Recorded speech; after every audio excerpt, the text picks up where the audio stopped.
You are listening to the Profitable Content Creator Podcast. This is the place where content creators come to learn how to create profitable content that positions themselves as an authority and grows their online businesses. Get ready to take your content to a whole new level with your host, Kristen Poborsky.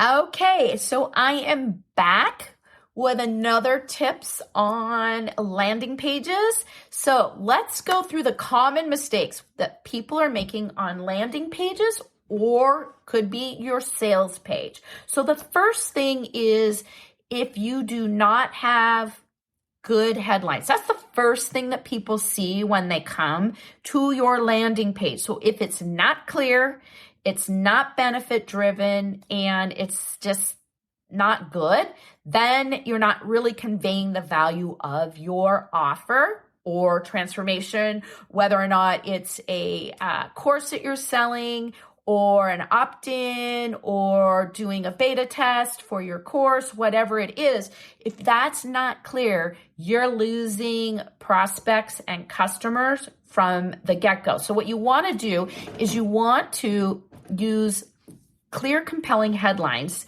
that highlight the main benefit of your offer and grabs their attention. Now, I teach this all inside of any of my courses that I teach now using AI as your copywriter. So, that's, if you're in one of my courses, you're already getting taught this. And I teach you how to use AI like a copywriter, right? And, that just will take your game way, way up from the way things used to be. It used to be that you needed to hire an expensive copywriter, but now with AI and ChatGPT, you can train it to be your copywriter. So the next mistake that a lot of people make is it is too cluttery. So I see this all the time. It could be an email. It could be a landing page. It could be a sales page. People think that they need to include everything. And what I have seen is if you cut to the chase and make things clutterly, both visually and with your copy, you're going to have a better conversion rate. So resist trying to add in too many bullet points, too much copy, making it too long, and being unclear.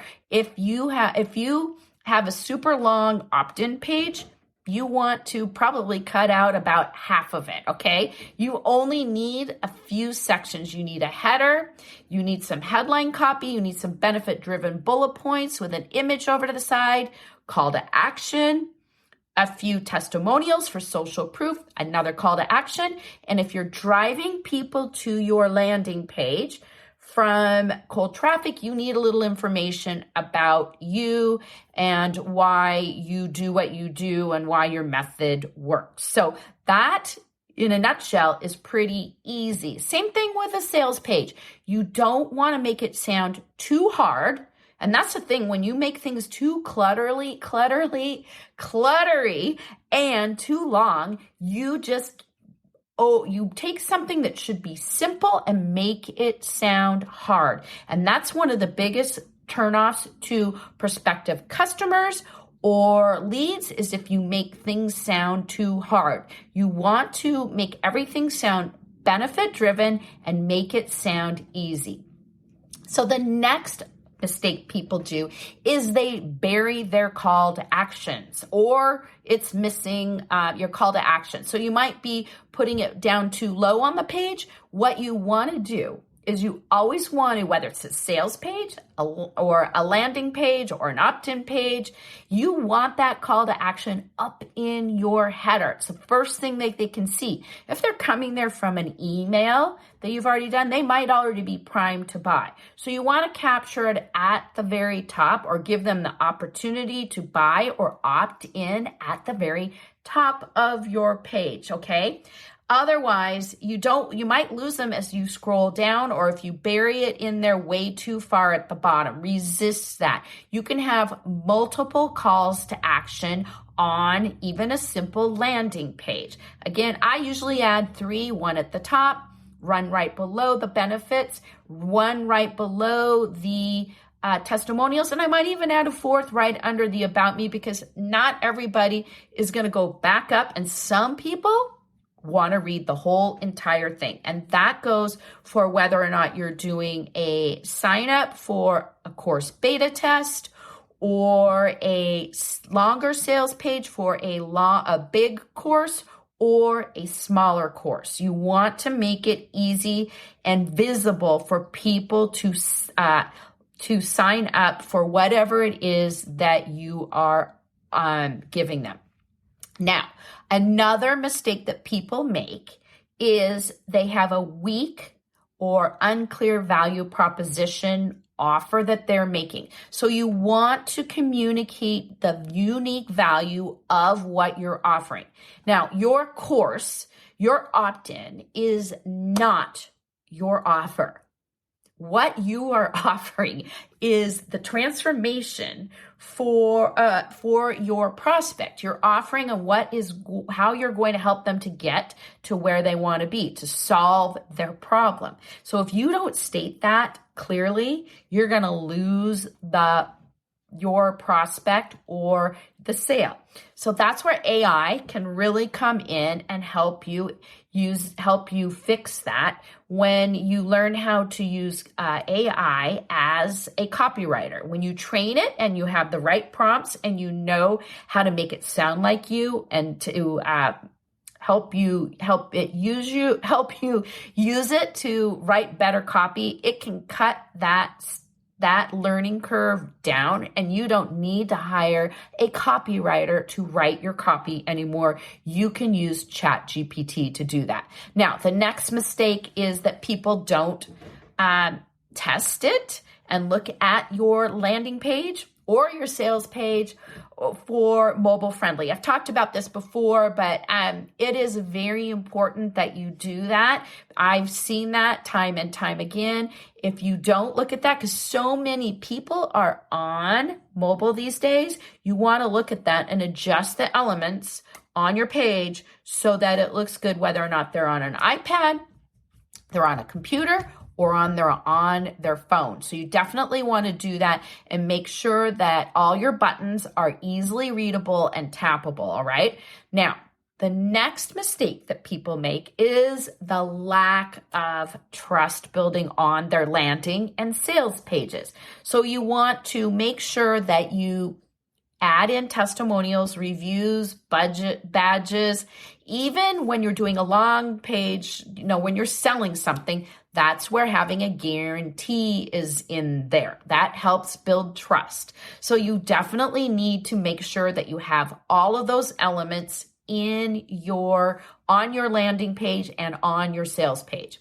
Now, the next thing is too long of forms. This is a big mistake. So when you ask for too much information on your opt-in form, you really only need two things: first name, email. Why do you only need those two things? Well, you want their first name so that you can customize your follow-up emails, right? So you can address it to their name. So you definitely want that. You don't need their last name, all right? You just don't need that on there.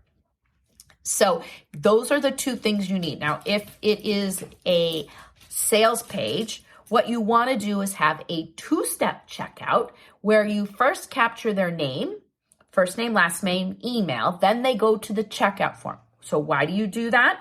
Because you want to capture them and tag them for your abandoned cart follow-up sequence. That's key. It's one thing that people make a mistake on their sales pages, and that is they forget to do this. And this gives you a mechanism to re-engage those people that might have gone to the checkout and answer their questions, because there's something that's stopping, there's some objection that's stopping them from that. So you definitely need to keep your form short and make sure that you capture people for your abandoned cart. Now, the next thing is, this is key. This is something I object to when I go to a landing page and it takes too long for the page to load. especially on a phone. That seems to be a problem I see all the time. So you want to make sure that your landing page loads fast, because otherwise people are going to click off because it's frustrating. Nobody wants to sit there and wait for a landing page to load. So make sure that you optimize your images and minimize scripts, things like that on your page so that it can improve your landing speed page. All right. So a next big mistake is forgetting to look at your numbers. So what do I mean by that? You want to look at conversions. You want to look and see if your page is working or not. That's where having a heat map or using your analytics from your landing page provider like Kartra or Kajabi, those all have most landing page providers provide conversion graphics and can show you where people are dropping off on your landing page. And you want to make sure that you are looking at that and tweaking your page and making improvements. All right. So the next thing is inconsistent messaging. This is key. If you are taking someone from an email or an ad or whatever, the copy needs to line up from your emails to your landing page. It needs to be consistent across both. Same with images. If you're using images in your ad, those need to be consistent, like branding. It needs to be all the same. It could be the same thing if they come there from your website. The branding, the images, the copy, it all needs to be consistent. One thing off and you could lose a prospective lead or a client. So those are my top mistakes and how to fix them for landing and sales pages. You've been listening to the Profitable Content Creator Podcast, where content creators go to learn how to take their content creation to the next level. If you love the Profitable Content Creator Podcast, we'd love for you to subscribe, rate, and give us a review on iTunes. Until next time.